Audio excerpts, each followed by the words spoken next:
I'm Allison with FlickDirect, and I'm here talking to Barnabás Tóth about Those Who Remained. Hello, how are you? Hello, I'm fine, thanks. So you co-wrote this film along with directing it. What was the inspiration behind it? The inspiration came from a novel. It's an adaptation. Oh. And I discovered that book maybe 5-6 years ago, and I knew the author before because I worked with her in a theater project. Oh, okay. She's a psychotherapist. She's not.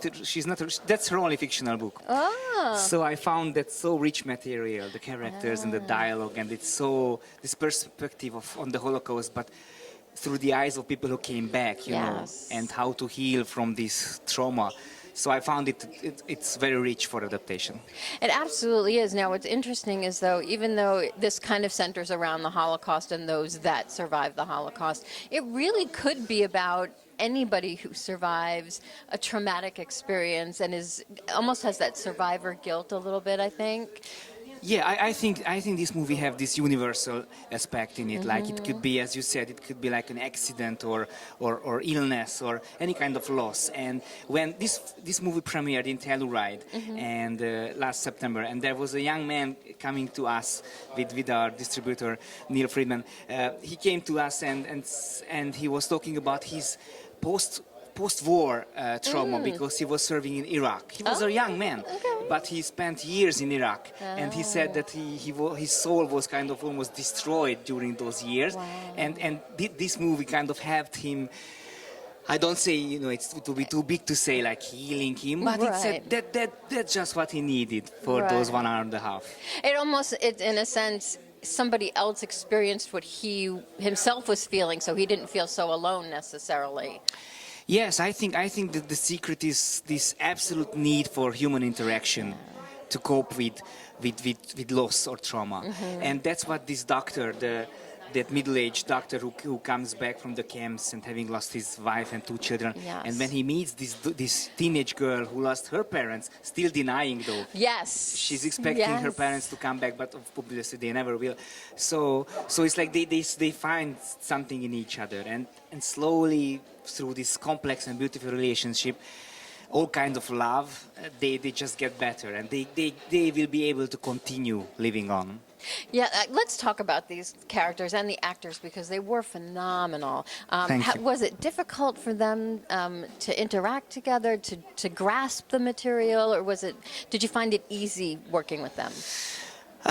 The casting was a long procedure, and it was harder to find the girl, obviously, because for him I had in mind the actor Klara because I knew him and I knew he was perfect for this retained, you know, almost non-acting, because he's just there with his sad face all the time, which is not easy to do, by the way. No. You know? The secret of good acting on cinema is not acting, in a way, I think.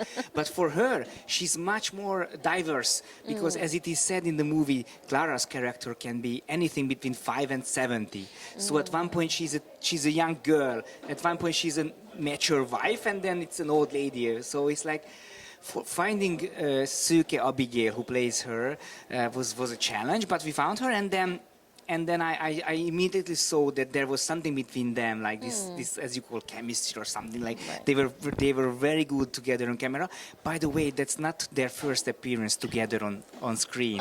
It's surprising, but in a Hungarian movie 2 years ago, he plays a serial killer and she plays one of her victims. So I could see him being a serial killer. Oh, okay, all right. Oh, that's terrible. Sorry to spoil the moment. So you've been getting great reactions from the film. What is it that you want audiences to take away from it? Well, I hope that they would be touched by the richness of this, and also his sacrifice, his devotion. To me, this film is kind of a hymn or an ode to the sacrifice of this man, because maybe in other times, in other historical times, or today or modern times, this relationship could have been more. But he's disciplined and he's clean and he's pure and he's like a modern knight. So I think that the people who come to see this movie would feel the same about him being a hero. I agree with you that in modern times, their relationship would be probably scrutinized a little bit more and maybe dissected a little bit more than. But even back then, it seems like the feeling is that they wonder what's really going on between these two individuals. So, was there any concern on your part of intertwining their relationship, especially the moment where somebody's coming to be taken away and he's hugging her and she takes the relationship a little bit further than he wants? Yes, that scene in the middle of the night, it's a crucial, it's a key moment, and they almost cross a line, but they don't, because that's his decision. Because she's there, innocent, she doesn't know anything about sexuality or love. She would be, able to marry him anytime, because she lives in a fairy tale with him, with this great stepfather, but more than a stepfather. But as you mentioned, no, there is no no crossing, and we wanted it to be that.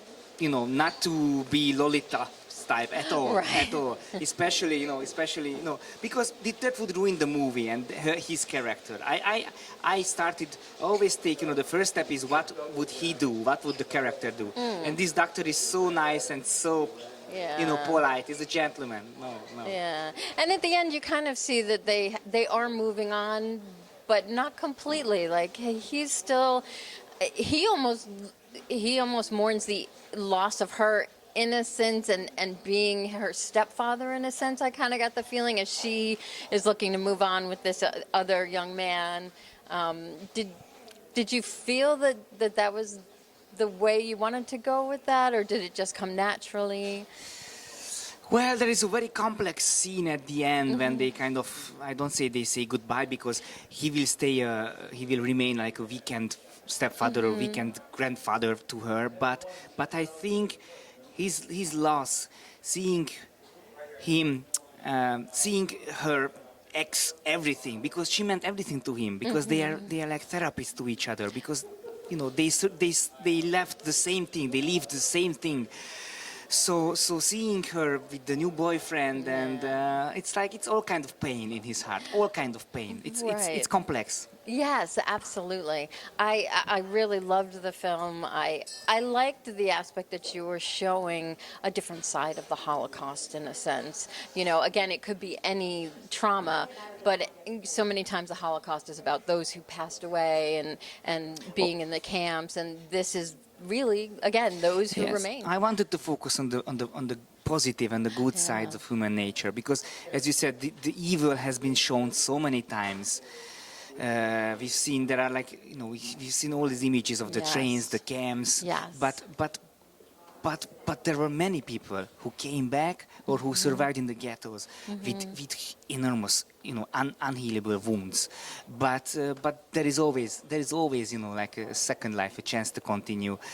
I don't say as before, because none of their lives could be as before. But there is, if there is someone to take care of, life can go on. Yes, and we can see that they do move on a little bit. Not completely, but do move on a little bit and progress. And it's a great message for anyone to have. So thank you so much for your time. The film is wonderful. I wish you continued success with it.